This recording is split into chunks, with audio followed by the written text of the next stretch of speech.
Yo, what's up? Good morning, good morning, good morning mga katrabaho at nandito po tayo ngayon sa aming serya kung saan patuloy po tayo sa pag demolish ng na to, ng poultry na to. Ayan po, pinapatuyo po namin yung mga yung sa init, yung mga iti ng manok. Yan. Sobrang daming dumi ng manok. Pagka kumapit to sa damit siguradong napakabaho. Ayan.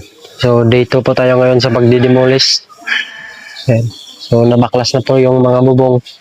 Halos yung mga kabilang rito kahoy nabaklas na rin. So papatuloy po natin yung pag dinimulis nito. So pinapatuyo lang natin ng kaunti. Pinapainit muna yung ng araw, yung sikat para matuyo yung kahoy kasi napakadulas niyan sa taas. Alam niyo naman na mga bulok-bulok na rin yung kahoy nito. So marupok na. Kailangan sigurado tayo sa pag-aakyat natin. So abangan lang po natin yung mga reels na gagawin natin. At yan, kita nyo naman.